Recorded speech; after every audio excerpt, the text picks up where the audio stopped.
घनी अंधेरी रात थी। चांद रोशनी देने के लिए मध्यम सी रोशनी से चमक रहा था। हरी हरी घास के मैदान में 17-18 साल का एक लड़का हॉकी खेल रहा था। साथी देख खूब हंस रहे थे।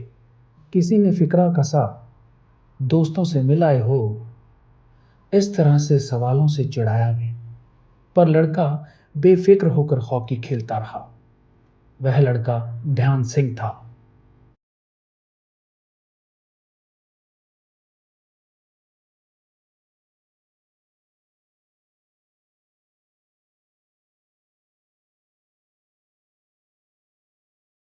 शिष्य की लगन देख सूबेदार कोच खुश होकर बोले, चांद की रोशनी में जैसे मेहनत कर रहे हो, एक दिन हॉकी का चांद बनकर चमकोगे। मैं आज से तुम्हें ध्यान सिंह नहीं, ध्यानचंद कहकर पुकारूंगा।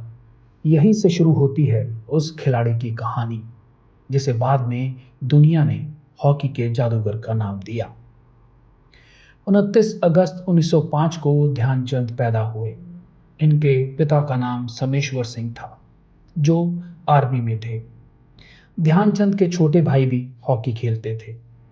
ध्यानचंद का परिवार झांसी में बस गया था। ध्यानचंद को अपने बचपन के दिनों में पहलवानी पसंद थी। वह 16 साल की आयु में आर्मी में भर्ती हो गए। ध्यानचंद केवल आर्मी, हॉकी और रेजिमेंट गेम्स खेलते थे। ध्यानचंद ज्यादा पढ़े लिखे नहीं थे। उन्होंने केवल छठी तक पढ़ाई की थी। इसके पीछे कारण यह था कि उनके पिता का हमेशा तबादला होता रहता था, जिस कारण उन्हें स्थायी रूप से पढ़ने का मौका नहीं मिला। ध्यानचंद अभूतपूर्व प्रतिभा के धनी थे।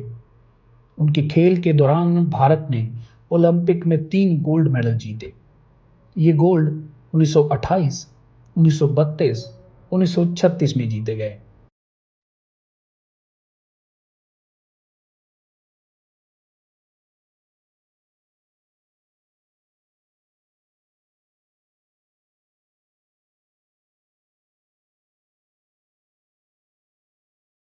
ध्यानचंद का पहला विदेशी दौरा 1926 में हुआ, जब हॉकी टीम मैच न्यूजीलैंड खेलने जा रही थी।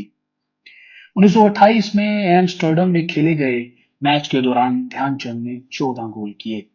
वह सबसे ज्यादा गोल करने वाले खिलाड़ी थे।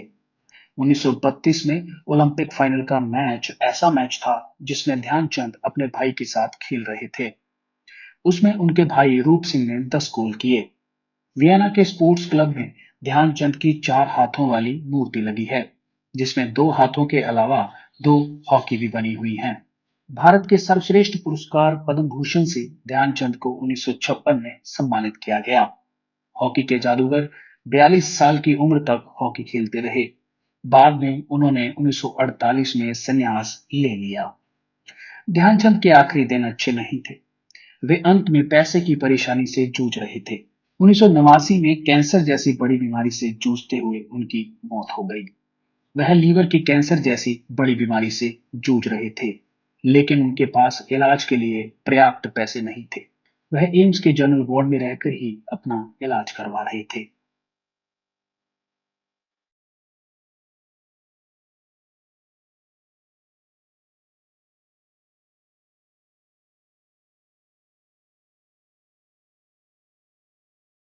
वहीं ध्यानचंद के साथ बर्लिन ओलंपिक का एक वाकया बड़ा मशहूर है। दरअसल बर्लिन ओलंपिक के हॉकी का फाइनल भारत और जर्मनी के बीच 14 अगस्त 1936 को खेला जाना था, लेकिन उस दिन लगातार बारिश की वजह से मैच अगले दिन 15 अगस्त को खेला गया। बर्लिन के हॉकी स्टेडियम में उस दिन 40,000 दर्शकों के बीच जर्मन तानाशाह हिटलर भी मौजूद था। हाफ टाइम तक भारत एक गोल से आगे था। इसके बाद ध्यानचंद ने अपने स्पाइक वाले जूते निकाले और नंगे पांव कमाल की हॉकी खेली। इसके बाद तो भारत ने एक के बाद एक कई गोल दाग दिए। कहा जाता है कि इस शानदार प्रदर्शन से खुश होकर हिटलर ने उन्हें खाने पर बुलाया और उनसे जर्मनी की ओर से खेलने को कहा। इसके बदले में उन्हें मजबूत जर्मन सेना में कर्नल का पद और अन्य प्रलोभन भी दिए गए। लेकिन ध्यानचंद ने कहा, हिंदुस्तान मेरा वतन है और मैं वहां खुश हूं।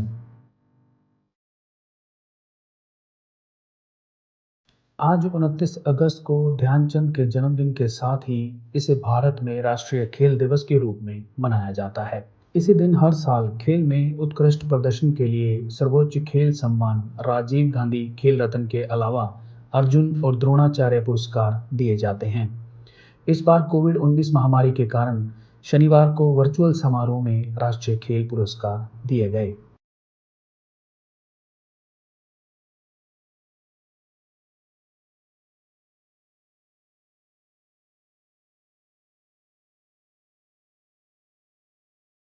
देश विदेश की तमाम खबरों से जुड़े रहने के लिए सब्सक्राइब करें सच कहूं और बेल आइकन प्रेस करके पाएं हर लेटेस्ट अपडेट सबसे पहले।